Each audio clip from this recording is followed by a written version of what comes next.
I saw a glittering billabong with 100 swimming black swans. I thought, they are Mulgu, whispering my mother's language. One white swan drifted in their midst. My heart cried out to the bird, asking how it came to be amongst the others, so alone and wildly strange. I counted mother swans with fluffy cygnets, while my master loaded his gun to shoot and eat those birds baked with potatoes in beef dripping. I wondered if the meat would be white or black. The dawn mist slipped into my lean-to, and I heard heavy breathing.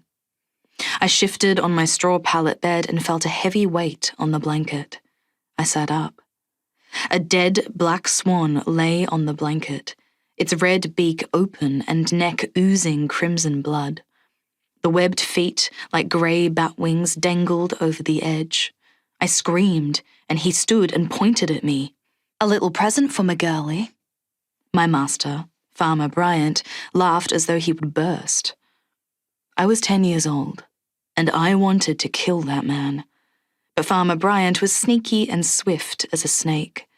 I stared daggers into the back of his pimply neck, like maybe I could pop one and watch the exploding green pus. His sweaty pong made me gag. I hid a sharpened stick in my smock, sharp enough to draw his white blood. It was a heavy bundi. It would slide inside his gullet. By touching the point, I felt better. Anyway, a bum trap constable might get me if I stabbed the master. My nose had to be stuffed with fingers to escape the blasts of his farts, like blunderbuss shots. There I was, standing minding my own little business, hidden in the dark passageway of the grand farmhouse, playing with a penny whistle. I heard a footstep. My hair stood up, skin prickled. A slight out-breath of rancid air near my ear, and he had me. A hairy hand took hold of my neck and squeezed. Pee trickled down my bloomers. "Give us a bit of tickle, lass." Fast as a quollcat, I slithered out of reach. I could not run away. I wanted to find my mother. Somehow, she had lost me. I knew she had looked, but I must have been hidden from her eyes. She might return here and not be able to find me.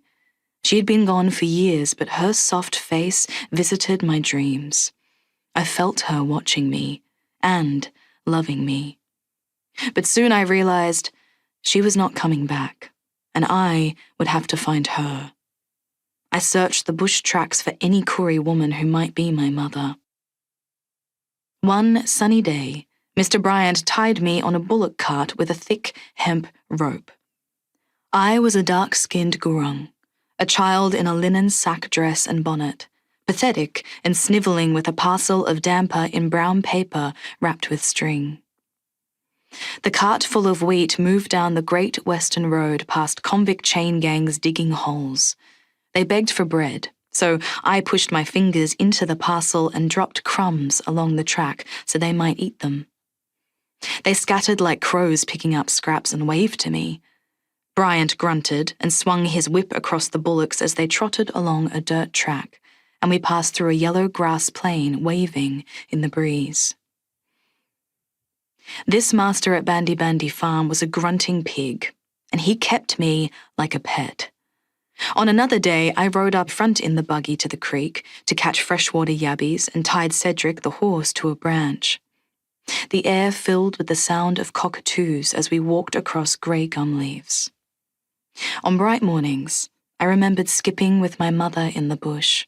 Baronia perfume still wafted in the air with Gymea lilies and red waratahs. I licked nectar from red honey blooms. My hands traced rock grooves for making stone tools near the creek.